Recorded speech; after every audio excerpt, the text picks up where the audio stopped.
Blog Talk Radio. Are you ready to take a bite out of the competition? Are you looking for ideas to make your business better? Welcome to the Core Business Show with Tim Jacquet, sponsored by Apple Capital Group. At the core of every successful business, you'll find people making a difference. And with each episode of the Core Business Show, we talk with those people, examine those ideas, and explore the strategies that make them special. Now, the host of the Core Business Show, Tim Jacquet. Good morning, everybody. Welcome to another edition of the Core Business Show. I'm Tim Jacquet, your host. Today I have a co-author and also a president of her own company, Beagle Consulting. Her name is Sonya Ware. We're going to talk about a book that she co-authored. It's called Mastering the Art of Success. If you want to chime into the conversation, go ahead and fill something out in the chat room. I'm going to read it on the air, or you can email at info@Apple Capital Group, or you can go ahead and call in at 347-324-3460. Again, at 347-324-3460. Sonya, welcome to the program. Hey, good morning. Great. To begin with, our listeners love personal stories, bios on people versus reading something out loud. But if you don't mind, tell us about yourself and how you got started. You know, actually, my background, Tim, is in information technology, so I was sort of a computer person who never quite fit in because I was always related to the people and not the numbers and the bits. And then there was a turn in my life. There's a place where I guess you realize that if anybody's going to master your career or what you do for the rest of your life, it's up to you. And I decided at that point to understand where my strengths were so that I could always be in the ballpark of success. And from that point on, every job I took on and every volunteer activity I was involved in had to do with people and motivating them to be their best self and inspiring them for hope. Wow. So coming from IT, I mean, IT is powerful today. Kind of tell us about your journey through IT, and because it kind of segue into your consulting. I know you had an interesting story you were telling me about. Yeah, it's so funny. I mean, the whole journey of IT, when you say that, I actually started a long time ago doing mainframe computer programming, which was, with a small wholesale distributor company. And it was interesting because I learned on the job, unlike traditional going to college and getting the education. But I did the college after I learned on the job. And back then, you would watch tapes to learn how to code. So that was all very interesting. But as my career continued to advance and I started changing companies and moving up, I guess one of the defining moments was a job that I had as an infrastructure regional manager. And I always say infrastructure is like laying the railroad track for all the other IT components to sit on top of, the phone, the computer, everything else. And our group was impacted by all the opportunities globally to do things cheaper in other parts of the world. And so we were going to have to reduce our staff, 30% of our staff. And that probably was the hardest thing I've ever had to face in my life. But I went back to the basics. If I care about people and I'm going to give them hope, then the one thing I'd have to do is what I'd done with myself, is tap into their strengths and their talent, understand what that looked like, provide the training budget for them to reinvent themselves so that they could have a career, right? So I may not be able to promise them a job, but they could certainly go on to a different career. And the return on investment for me was that they were willing to continue to get the workload out that we had committed to despite the big organizational change. Well, I left that space saying, wow, that felt good. I want to do more of that, and just have continued to do more of that, even to the point now where I no longer do it for a corporation, but I do it independently. And I love it. I love what I do, and I get to meet lots of interesting people and work with great organizations and just watch them sort of butterfly in front of me, which is really cool. What was it like for that moment you discern and say, hey, I'm going to step out in faith and I'm going to do my own thing. I'm going to take what my company taught me through IT and management and everything else and say, hey, I'm going to do my own thing and I'm going to step out there. Was that a scary feeling? Yeah, it's so funny because when you were asking that question, it made me think how, we always hear from Hollywood that there's no such thing as an overnight success. It was actually a faith journey of a few years, because what started to happen is I sort of switched lanes within corporate, so I started moving less and less from the IT technical piece and doing more of the soft work. I mean, I was buddies with HR, taking all the training to coach and develop people, but able to practice it within the IT field, which was nice because I had the best of both worlds. But then it came to a point, and I always imagine that there's this little, leaf floating downstream, and you're jumping from leaf to leaf to stay afloat. The last leaf I jumped was to support CIOs and their general managers around all of the facets of their development, engaging their people, and managing change. I knew at that point I was running out of jobs I could do within a corporate space, and I had about a year's runway to pray about it, to have faith that something bigger than me had gifted me with not only the passion but the possibility and all of the tools to be successful. And so that journey of just kind of praying and building up took a while.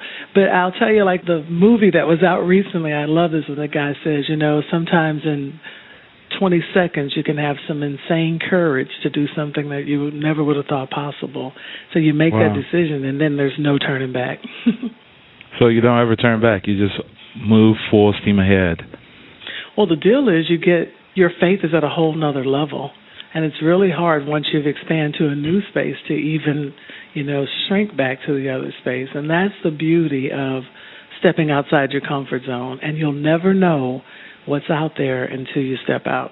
Is there a combination of, with you, more of a faith journey? You said, I'm just going to let go and let God on this and see where it leads me? Yeah, it's interesting because I use a process with my clients. It's called the 5 Whys. And if you it's not mine, I think it's Peter Senge's, but, if you're dealing with something and you start asking yourself, well, why? And then you answer that, but why? And just kind of get to the root. Where I ended up was saying, well, here's the deal. I grew up in church, even when I had to be dragged to church.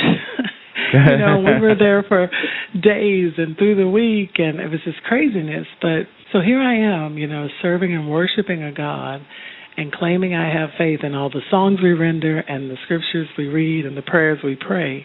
But what is it really to be in relationship with Him and to really trust Him? And when I left, my vow was to begin a life that would allow me to live in what I called radical faith.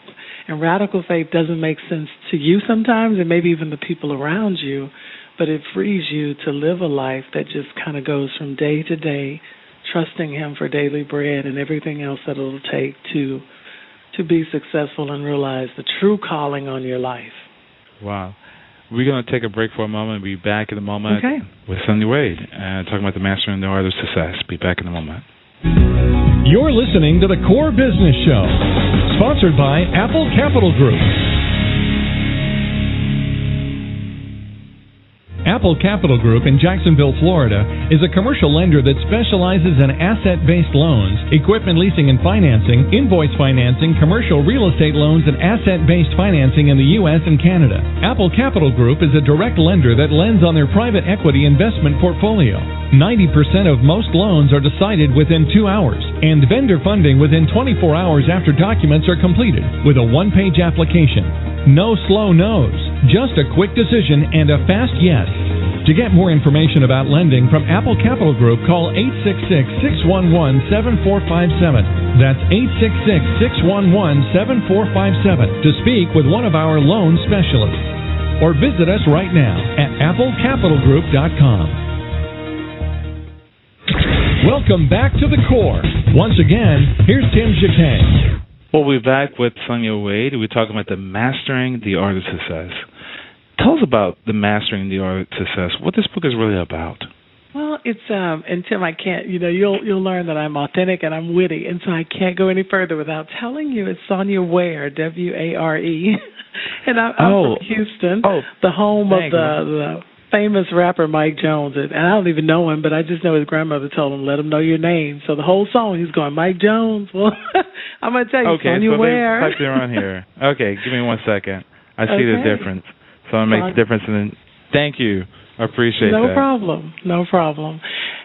This project, it's an interesting one, and a few coaches and speakers have been offered to participate, and I jumped at the chance to co-author the book with Les Brown, Mark Victor Hansen, and Jack Canfield, and particularly because Les Brown was one of those people, growing up that I would pay for the concert ticket to go hear him speak because he was so motivating, and he was doing exactly, and I didn't know then, what I would be doing, years later. So I thought it was a great opportunity to not only co-author with those guys, but to be able to share my point of view in the book. And so that's exactly what I was able to do. So on this, what is it like to work with Les Brown? Well, what happens, though, on the interviews is that our interviews are held separately. So I didn't get to work with him particularly other than what you see, the end production of our collective interviews. That would be nice to have worked with him. And, Les, if you're listening, I'd be happy to work with you. Well, I'm going to get him on the show and see what we can work out. So on this mastering the art of success, is it something within the person that you have to actually be like a life coach and kind of coach them with? Kind of tell us what's the journey regarding mastering success as a whole. Well, it's a co-author project, as I mentioned. So every author, and most of them, it's like getting coaching in every chapter. And every author shares their perspective on what it takes to master the art of success. And I think today you've heard a little bit of mine, but it's essentially about, believing in something bigger than yourself and stepping out on that so that you might live your complete life purpose. I mean, that's really my point of view. The book talks about who are the most influential people in your life, and I talked about that, and your work, and I talked about those influential people from two perspectives. One, for people I don't know, but who indirectly sort of have an influence on me, and then personal influences like my mother and father. We live here in Houston, so it's interesting. There are a couple of people. Joel Osteen is one of them, and he's a television evangelist, and he reaches, 7 million viewers worldwide, etc. But he's a game changer, and he also motivates me to want to raise my game every day. How is my coaching different than all the other coaching? And I laugh that his church today is, though worldwide and virtual, it's also housed in a former Houston sports arena.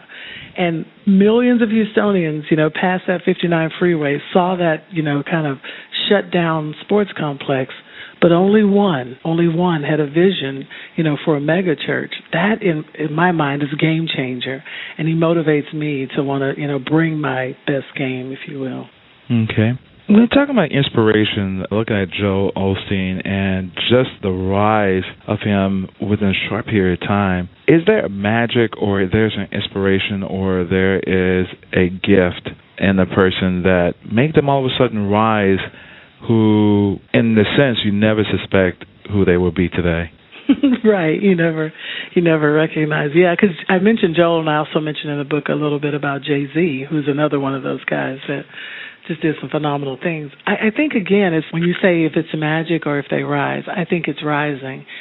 From the time Joel Osteen was his mom's only kid who said, I don't want to do college. It's just not for me. I don't want to finish it.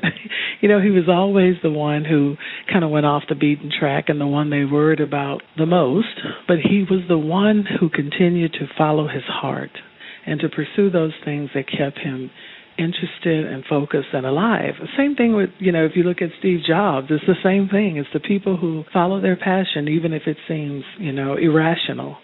Even to the point when his mother, Dodie Osteen, spoke at the Woman Now Loose conference held here last year with T.D. Jakes, and she said, when he told me that he wanted to preach, she was the first one to say, I don't know if that's for you.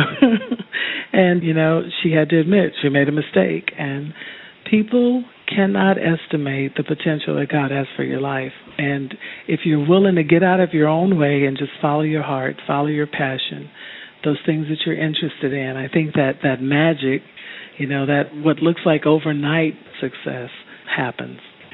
I have a question when it comes to, in the clergy world, they call it prosperity speaking, and some will call it inspirational speaking. But they always get the same results. Is there a difference? When you say prosperity speaking, Tim, can you tell me more? Like, how would you describe that to my 13-year-old? Okay, so prosperity, there are some leaders in the community feel like when you're talking about prosperity, you are giving a prosperity approach. If I do this, and the excitement and build, I would get this. If I do this in a certain way, and I encourage you, and which, if you encourage someone, you will get the results anyway.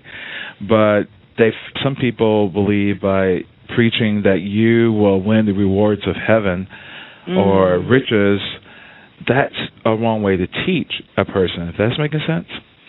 I think so, like yeah. Rewards. Yeah, kind of. Yeah. I'm trying to figure out in a way that, you know, like, for example, there was an interview on NPR, and he was talking about, I think when I was driving to Houston the other day, and on the road, he was saying that they did this study about rewarding boys and girls.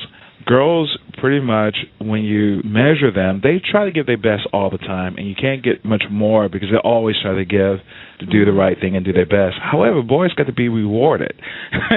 If you really want to get the best out of them, you hold $1 or you hold some type of an assist, you know, something that they want, and believe it, they'll exceed abundantly. So I don't know if that's considered prosperity, because you're actually dangling the dollar or dangling that game that they want, and they're going to do what they can. And his analogy, man, he wanted his son wanted this game. Okay, this game was $40. He said, well, if you finish this math course, which is about 100 hours, about 40 hours, then I'll buy you the game. Okay, that's the only way you can get him to study math. Well, the kid did it within a week because he wanted the game. So both benefited out of it, but it's that reward syndrome. Well, in some leader syndrome, they say, well, okay, we're going to talk about prosperity. Prosperity is a different thing. If you do this, this, and this, you're going to get all the riches in the world. You know, you just overabundantly this and that, and everybody can't reach that goal. Yeah. Well, that's it. It's interesting you say that, and I don't recall the name, and maybe that's a good thing, but there used to be a minister I would listen to on television, and I'd go to the mailbox. Okay, money cometh today, you know. There you believing that whole, believing that whole prosperity. But when you really study prosperity, though, it is about not only the financial part, but also health and well-being and happiness and joy and those facets of it. You mentioned prosperity preaching just after we were talking about Joel Osteen, and because I am I am an admirer of his, I hear from people all the time, yeah, but he's so charismatic and things are so nice, and life isn't really like that. And what I would say to people is, let's take it outside of the prosperity preachers or outside of the churches and take the journey back home. As you build your relationship with something and someone bigger than you, your spiritual journey should evolve, ideally. And as it evolves, you'll need different things. You might need the message of you are loved from Joel, and then 3 years later you need to be under some prosperity teaching because, you're in some sort of rut from a health or wealth or financial perspective. But where you are personally in your journey determines what it is you need. And if you're discerning from a space that is aligned with your purpose, then I think any of those could be prosperity preachers for you, given where you are and what you're hungry for at the time. But no one can decide that this is the carrot for you. You actually have to be open and taking that journey yourself and determining and discerning what you need to grow in your spiritual development. So I don't know if that's what you were asking me, but that's what comes to mind for me. But when you don't know, you're like me, running to the mailbox saying, money cometh today. There you go. And it certainly didn't come. They didn't come. Not that way. What is it in the universe that gives people like, just use T.D. Jakes and Joel Osteen, who were totally did not follow the traditional route of doing things in life. We're talking about someone, T.D. Jakes, come from West Virginia, and we're talking about rural, we're talking about walking back in, as they call it, hillbilly country. But it's a beautiful area, but it's beautiful. I've been there to Beckley and that area. It's a beautiful, and you can walk back in time. You can go as far as you want. You can go to the Amish community, and you can have no electricity at all. And typically, people have tin roofs, but it's your choice on how you want to live. Then come to be what he is, not just a mega church, but this phenomenal business person of Hollywood. Take the other extreme. You look at Lakewood, small church. It was really a mega church on its own, but it has went to another level. What drives these guys to be who they are today? Some of the largest churches in this country, some of the most powerful businessmen in this country as well. Wow. No, I'm in agreement. And to watch when the Woman Thou Art Loose conference was here, it was actually hosted at Joel Osteen's church. So there were a couple of nights where you saw those two mega men, as we call them, mega men of God, standing together on the platform. And I don't know what has put them in the place they're in, but I think of, there's wisdom in our childhood, and it just tells us the story that we that we live in today. And I remember T.D. Jakes saying that whenever he had something to say, even as a little boy, his mom would listen to him intently, and it made him believe that what he had to say was something important. And so, all of the foundational upbringing and the support, for me, it feeds into my life as I work with my children is, how do I give them enough, handrails and guidance, but get out of the way enough for them to evolve into the person they need to be, nurturing with good ground and good soil, and yet allowing them to be who they are so that they might discover the full potential of their lives. But when I look at those two men on the stage, what I saw was authenticity. There was no intimidation about, one taking over the other. I would say basically they got out of their own way, and I wonder if people who are willing to be vulnerable and willing to step out when they don't know all the answers, but trust that discerning wisdom that comes from within, that little small voice, and they trust that intuition and stand on it and believe in it, that it just reaps in their life things untold. And one of the things that T.D. Jakes said, and for people who were at that conference, and I'd never thought about it this way, because sometimes I've seen in my experience, and I won't say in all experience, that we don't tend to run our nonprofits or our churches like a business, because we say it's not a business, But one of the things T.D. Jakes said is, God has blessed me and anointed me with a spirit of entrepreneurship and a spirit of business. And I thought, wow, that's just a concept to let your mind soak on for a minute, that God can do that, God, higher power, however you want to reference it. But there are no limits to what he can do. And so, you talk about separating church and state and church and business and running it like a business. And here's a man who's quite successful who says, I've been anointed with a spirit of entrepreneurship. Wow. That's really amazing. How do you translate this back to your company? For me, when I was stepping out, I knew it was all about people. So we do three things. We coach. We do performance consulting, where we look at your organization or your team and we understand where we are today and we tighten that so that we improve productivity and, of course, impact the bottom line. Because that's what happens when you do that. And then we do the speaking, inspirational speaking, not prosperity, inspirational speaking. But a lot of the coaching has been around leadership development for those who are moving from a high-flying individual contributor to now they have to lead other people and may need some help navigating that change in leadership where they've got to build a shared vision now and deliver results through others and create a practice of accountability. So that was kind of the crust stepping out. But what happened, and that's the thing, when you step out, you never know where you're going to go with it. That whole journey I talked to you about, those couple of years where I was, moving closer and closer to the door and really praying for the courage and the boldness to step out in what I believed, I was reinventing myself, and I understood what it took to be a fearless leader, and I meant a fearless leader of my life and really trusting something bigger than myself. So what started happening is I started drawing clients to me who were actually reinventing either their careers or their businesses. And so reinventing is our niche. That's what we do. And it's a wonderful space to be in. And it's not necessarily, I lost my job, I need another job, because that's not the right focus of mine when you're reinventing. Because reinventing says more of the same is not an option.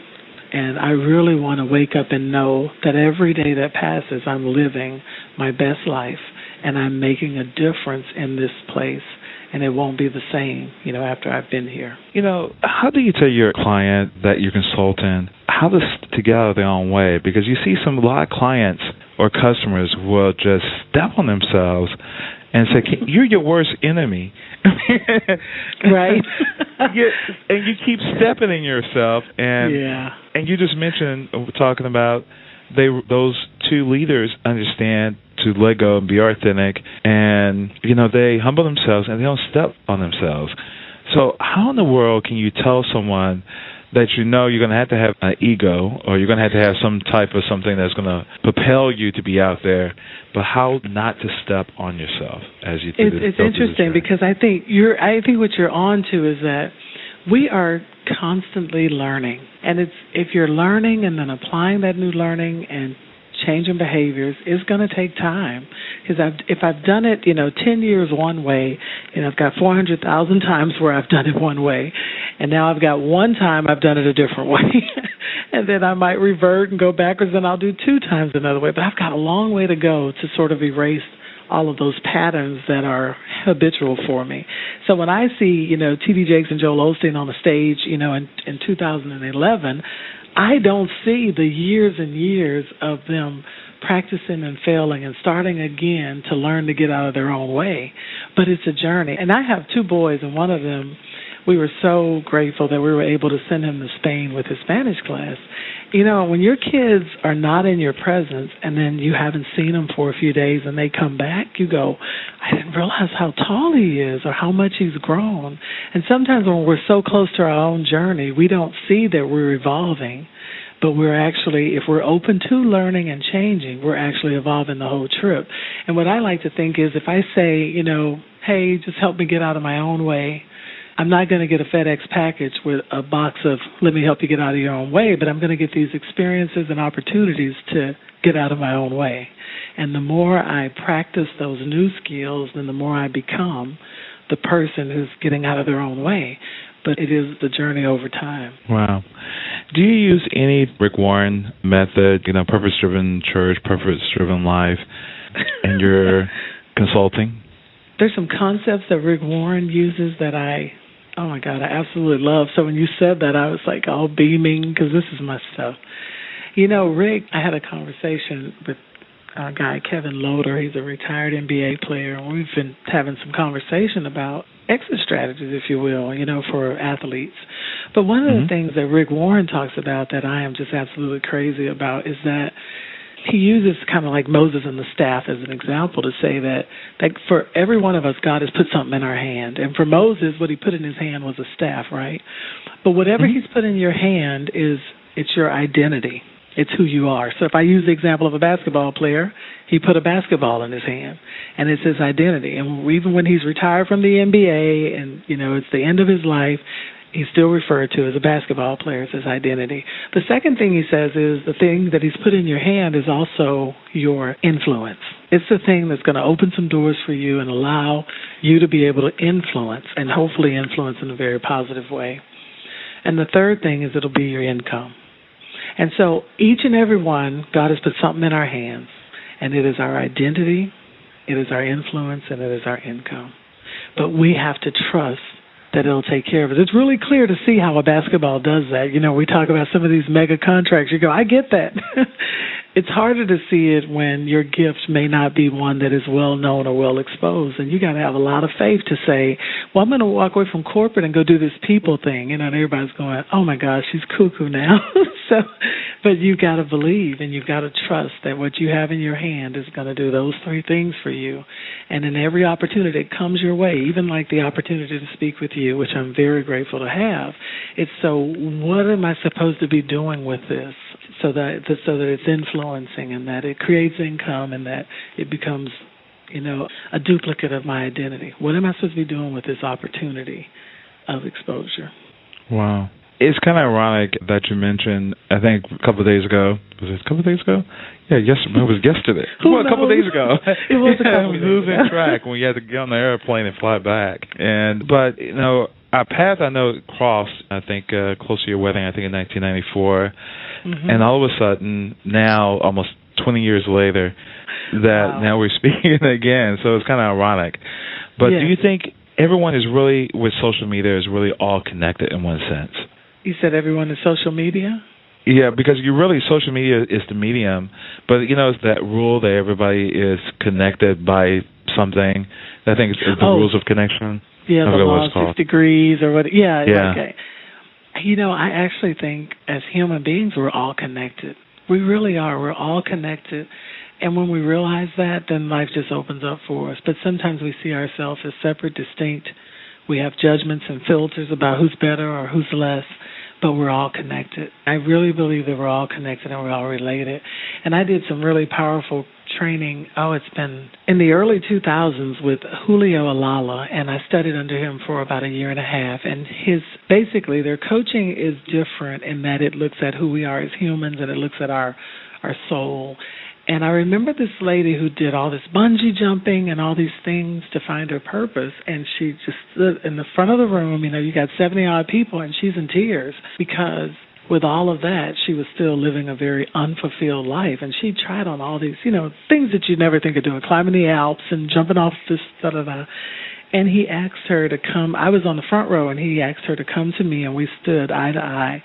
And he asked her to just look in Sonya's eyes. And he just picked me. I wasn't special than anybody else in the room. And the more she looked in my eyes, the more she cried. And she said, I see beauty and I see, you know, whatever. And he said, our purpose is in everyone else. It is so not about us. There's some work we're meant to do here that helps evolve the total and complete journey. We are all connected. And I never forgot that, and I think that is a truth.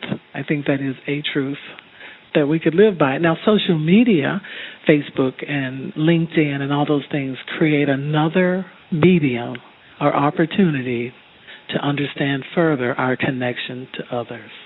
I think it's just a tool in an already existing paradigm. Wow. What you would like to leave us with today about you and your company? I have three things. You know, we call it Blue Beagle, and that has a lot to do with my mom's maiden name and my uncle who loved us unconditionally. Their last name was Beagle, blue, favorite color, so favorite and unconditional love. But like a beagle dog, there's a beagle that is blue, truly blue. He's a sort of a hybrid, and it's very rare. And the way we work with you is rare. The way we take the journey with you is rare. We are loyal, just like a dog. You know, a puppy dog will be there when you don't have a friend left in the world. And we're curious and always exploring, you know, what's happening. So we don't have answers, but we help explore the wisdom that you have and to tap into that wisdom. And then we've got years of corporate experience to facilitate, move workshops along, help people get where they want to be, get their teams where they want to be, get their business at the bottom line performance that they wanted to have. So we've got a really robust toolkit, and we want to work with you. Perfect. And your website address for Blue Beagle Consulting? It's www.bluebeagleconsulting.com. And also we can find you on LinkedIn as well. Yep, and SonyaWare.com will lead you right to Blue Beagle Consulting as well. Wow. And is there also a telephone number there for your office? Our number to reach us. Sure, it's 713-206-2354. Perfect. Well, Sonya, I really appreciate you joining us for the past 30 minutes and kind of tell us your story and also tell us about your company. And I wish you the best on your book. Hope it really will bless you in many ways.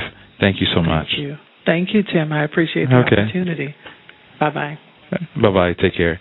Again, that was Sonya Ware. She is co-author a section of the book called The Master, The Art of Success. Everybody, thank you for listening for the program. Everybody, take care. Have a great day. Tim with the Core Business Show. Thank you for listening to the Core Business Show with Tim Jacquet. For a free quote on equipment leasing and financing, visit our website, applecapitalgroup.com. That's applecapitalgroup.com. And fill out the information to receive your free quote. We hope you'll join us for our next episode. And remember, you can always get to the core via iTunes. You'll find all our previous episodes there. Thanks again for listening to the Core Business Show with Tim Jacquet.